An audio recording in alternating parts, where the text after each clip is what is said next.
Good evening, ladies and gentlemen, and welcome to What's Up With That, the show that brings you interesting people, places, cultures, and subcultures here in the South Bay, the San Francisco Bay Area, the state of California, and beyond. And tonight, what's up with webcomics? What is a webcomic? And how does one go about publishing a webcomic? Well, let's face it, we live in the cyber world now. Things have changed. I remember as a child, I used to get hand-me-down comics from my brothers, all torn and scrappy and whatever, but I still liked them. I think the thing about comics is that, it takes you to another world, and let's face it, we all want to root for the underdog, right? Well, now we have the web, and the web is, everywhere, so it's an enormous opportunity for web artists like we have tonight, cartoonists, to show their work and have a lot of people see what they do, which is really tremendous. I'm telling you, you're going to see some really cool stuff. We're going to talk about a lot of this stuff with my two web artists. Let's welcome Phil Foglio. Hey, how you doing? What's up, brother? He is a cartoonist. And Shaenon Garrity. That's right. Hey, hey. She's also a cartoonist. So let's start off from the beginning. What is a web comic? Well, it's really simple. A web comic is a comic that is distributed on the web. Hey, okay. Surprisingly enough. And so how are they different from traditional comics? You can't really fold them up and throw them away. Okay. I'm constantly told that it's because you can't take them in the bathroom. Oh, yeah. There you go. But with the new iPad is with the iPad, that will change everything. That's how it's going to change the comics industry. That's true. Right. Well, I think this is going to change the comic industry anyway. It already is. Yes, it has. And the clarity, you have all those kinds of things. So what makes for, a good web comic? One of the great things about doing comics on the web is that you have freedom to do virtually anything you want. You're basically self-publishing. You're putting your own work directly online for people to read with usually no middleman. And you can do anything you want as long as you find an audience that likes your work. So content-wise, you can do sexual stuff. You can do sexual stuff if you want. You can do, there's comics that are, there's web comics that are designed to appeal to, say, librarians, video game fans, scientists, mathematicians. It used to be said that when you were selling a comic or a story or really anything, you weren't selling it to the general public. You were selling it to a guy behind a desk. And that guy behind the desk decided whether the general public would ever get to see it. Right. Webcomics completely eliminates this middleman. It's now, we put it up and the general populace gets to decide for themselves whether it's worth seeing or not. Right. The greatest explosion in comics ever is taking place right now. There's over 30,000 web comics out there. Really? Many of them are terrible, but Well, sometimes the public decides poorly. But sometimes they decide well. Well, sure. So how did you both get interested in making comics? Well, actually, Phil, you've been around long. You've done this longer than I have, so why did you start? Fair enough. I started doing comics the traditional way. I've been publishing independent comics since the 80s, really. And our newest book, Girl Genius, we started as an independent comic. And then around 2005, we decided to take it online. There was a variety of things. We had, because we're an independent publisher, that means we pay for it. So we had a schedule, and my co-writer, Kaya, who also does all of our technical stuff, she got sick, and as a result, we couldn't get the book put together for the printer in time. We also had little glitches here and there. Yeah, we also had a bit of a cash flow, and it was like, oh my God, this is just such a pain in the butt.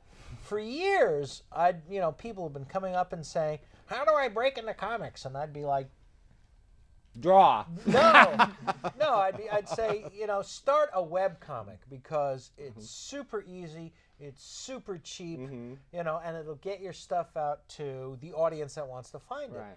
And we were like, instead of giving this good advice, why don't we take it? So that put us online, and ever since we started giving our work away for free, we started selling 4 times more books. Well, free is the key word here. It is. although the internet's not exactly free, but Well, as far as we're concerned, it is. yeah, and that's all that matters, right? That's right. So how about you? How did you get into I actually started as a web cartoonist. I didn't have much of a print phase. I had done comic strips for my high school newspaper and my college newspaper, and when I was getting out of college, I wanted to keep doing comics because I enjoyed it, and but I wasn't really sure if I wanted to try to do a newspaper comic strip or go to a publisher. And some of my friends showed me some of the web comics that were already online. This was in 2000 when there weren't that many web comics, but it was just starting to take off. And I said, I can do that. So I made myself a website, and that's when I started Narbonic, which I did as a daily online strip for 6 years. Okay, so what types of web comics are there? I mean, what? For instance, there's Penny Arcade, which comes out like 3 times a week or so, and it's just kind of a 4-panel strip that talks about various aspects of gaming. It doesn't really try to appeal to a general audience. You have to know certain things about console games to get it. All right.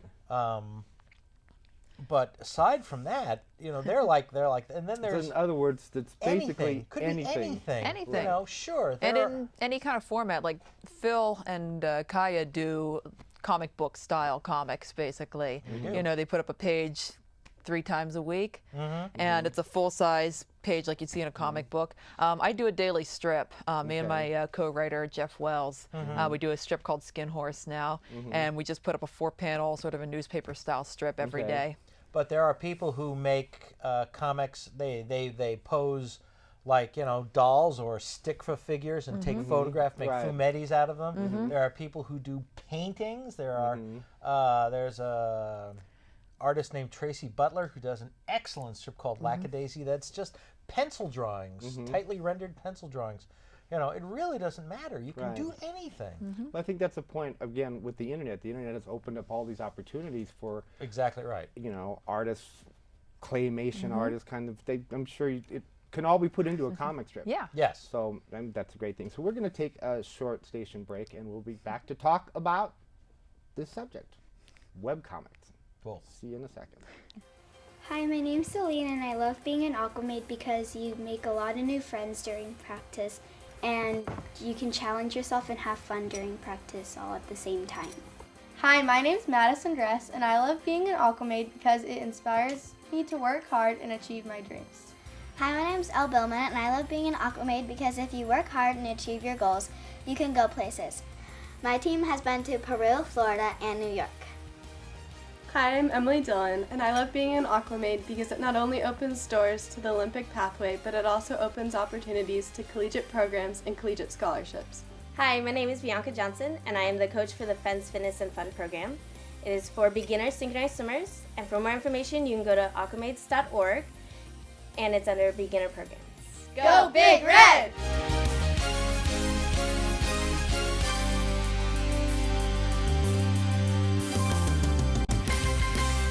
Hi, we're back here with Phil and Shaenon to talk about webcomics, and let's talk about the process of publishing on the web. How do you do this?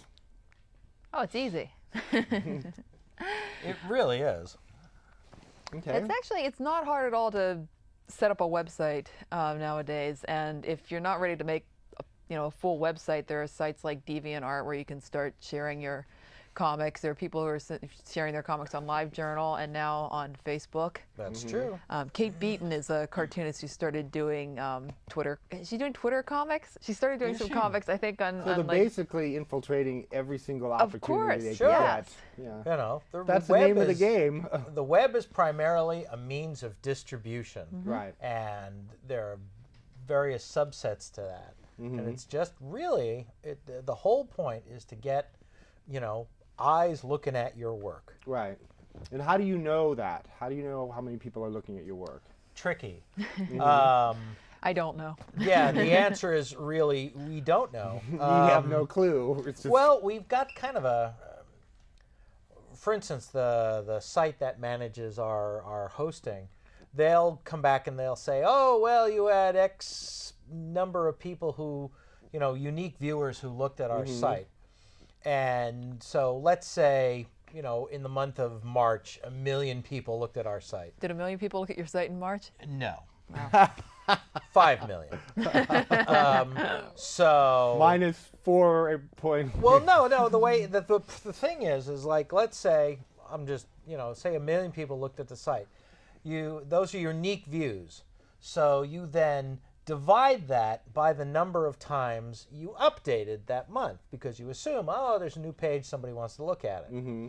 So then you take that number, and that gives you a rough idea of how many actual readers you have. Now, there are a couple of problems with that. Mm-hmm. Most of the tracking sites, they don't list individual computers, they list IP addresses. So let's say you at home are reading Girl Genius. Well, okay, that's one unique thing. If everybody at Google is reading Girl Genius, that's one reader, because it all goes to the same IP address. Okay. So how many do we actually have? I don't know. How about difficulties? What are some of the difficulties that you might have with getting things out? If the power goes down, Okay. there's sunspot activity. Do you ever have like people that contact you that are upset with some content you might have put out? And, Oh yeah, I mean, that would be the good thing. Really? That's when you know people are watching. people. I just have people correcting my spelling. I will tell you, people will bitch more about their free entertainment than they true. will about anything else. Sure. Well, that's very true. People Yeah. make fun of my spelling and my artwork. You know, but that's what you got. Have you had people get mad at like your content? Oh gosh, Really? They're like, you know, why is this happening? Why are you allowing that? You know, Oh, you know what? they're mad about They're you're mad mistreating their about favorite what- characters. Exactly. Most of the time, it's like they get furious at what they think is about to happen, and of course, it never does. So You get the last laugh, though, huh? constantly. That's So- that's one of the reasons I live for. Exactly. Yeah. Don't we all, though? Yeah. Really? So the process. What is the process of actually making the comic page? Okay, well, it's slightly different for us since ours is full color and Shaenon is just black and white. Mine is very simple because I'm totally old-fashioned in my artwork. I just draw it on paper, on Bristol paper, and I ink it like cartoonists have been doing for decade upon decade, and then I just scan the artwork into the computer straight up, and the artwork as it appears on the computer is pretty much the same as it appears on the paper. So the internet's been a great opportunity for you then. I mean, it's really opened It's up. just a new distribution method for me. I'm not really doing anything on the internet that I couldn't do on paper, except for reaching audiences that I wouldn't reach. Yeah. And having Czechoslovakian audiences. yeah, and Czechoslovakian. Russian I have audiences all over the world. Bosnia. That's I true. mean, That's right. Phil is a little more modern. That's true. We do it. There are a lot of people who just draw directly on the computer, like on a Wacom tablet or something like that. Shaenon and I are old school in that regard, but in that we both draw on actual paper and then scan it in. The benefit to this, kids, is that we actually have an original that we can sell later. Okay. Which, you know, when you're trying to monetize like breathing, that's a good when thing to push do. comes to Absolutely. shove. But we scan the original into the computer. Then it goes off. A copy of the file goes off to the colorist, and they color it on the computer using the Photoshop. And it's lettered on the computer. And then everything gets assembled in InDesign and posted using Dreamweaver. There you go. Yeah. So let's talk a little bit about some of the stuff that you do. Okay, tell me. Let's start with you. Tell me about some of your works. Well, my current comic is called Skin Horse, and it is about a secret government agency, because I decided that I wanted to do a comic about sort of an X-Files type covert operation. Because we know that there are none of those agencies that exist, right? Exactly, exactly. It's safe.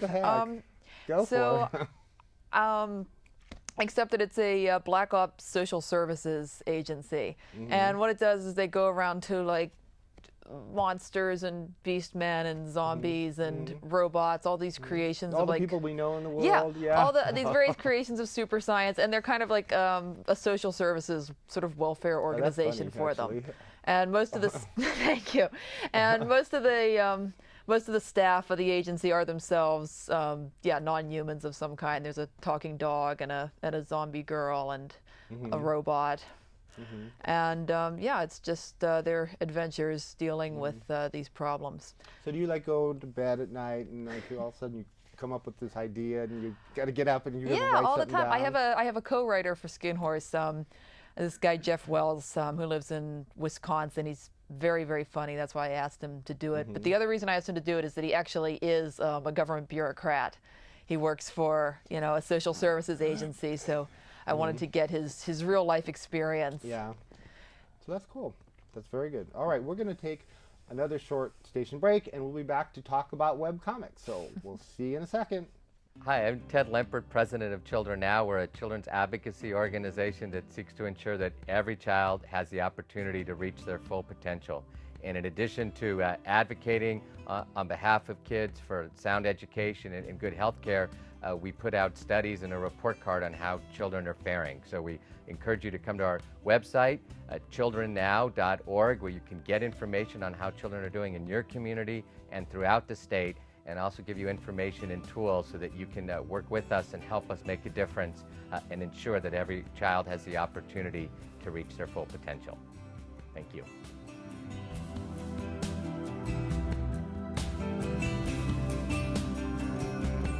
Hi, my name's Carol. I'm with the Asian American Donor Program, and we recruit ethnic minority donors for the National Marrow Donor Program registry by going to www.aadp.org or call us at 800-593-6667. Be that donor.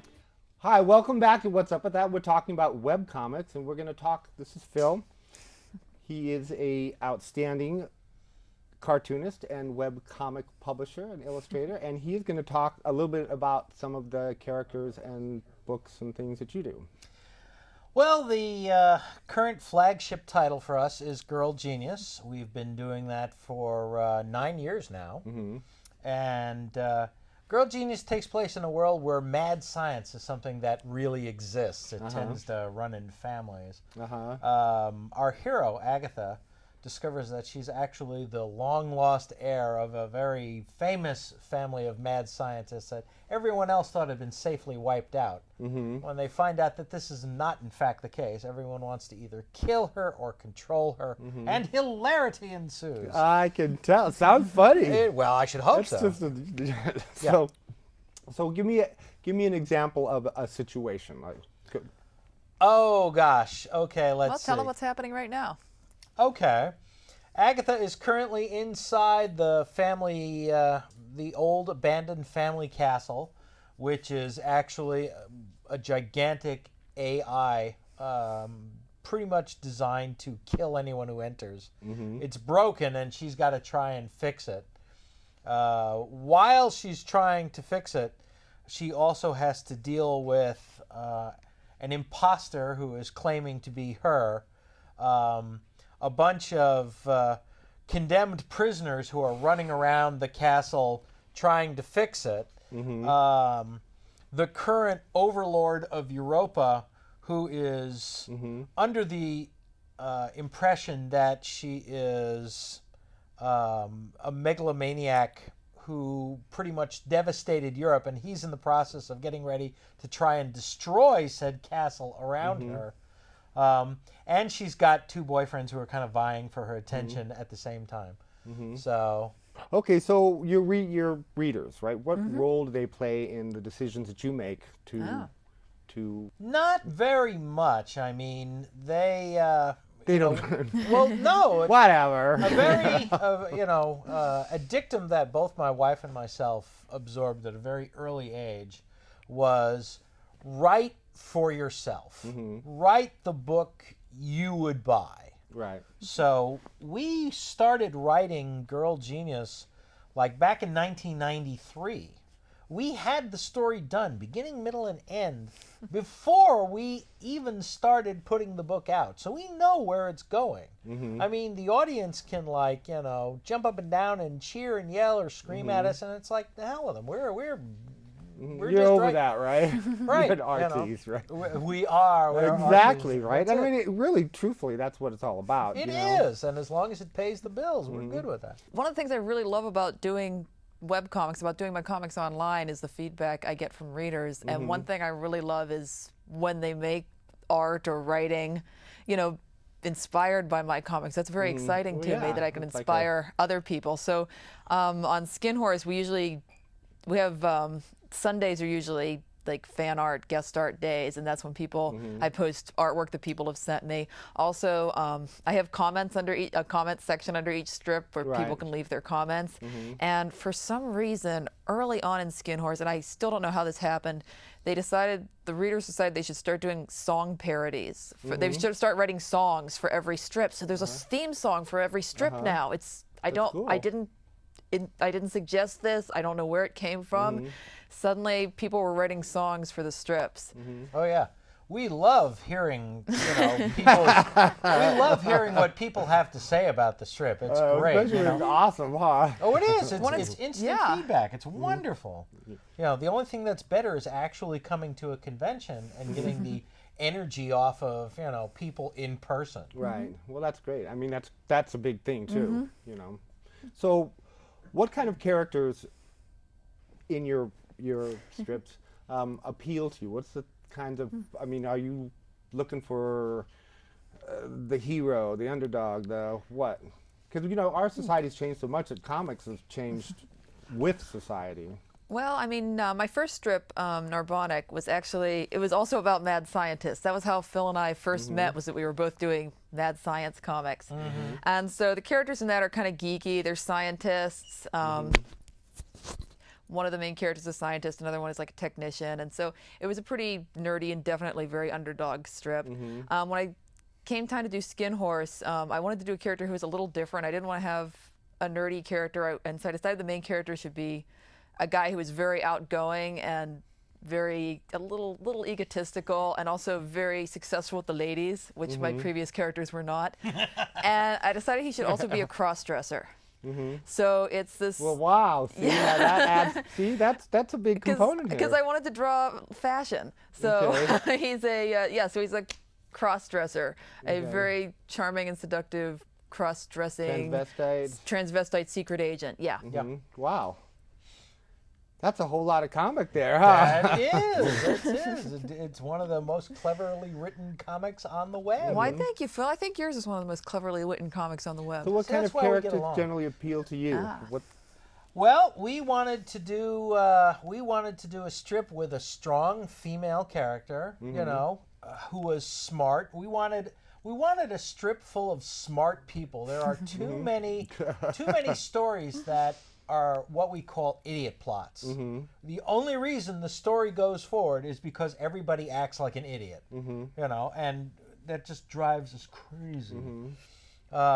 Just look around, okay? I know. It's not too hard to find. No, I know.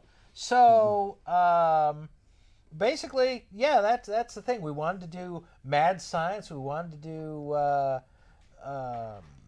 something with, you know, strong characters that, you know, we could tell at our own pace, in our own way.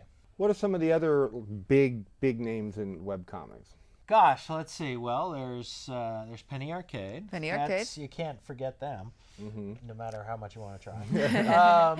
Kate Beaton's on her way up. Oh, absolutely. Oh, she's great, and that's a great niche that could possibly only happen in webcomics.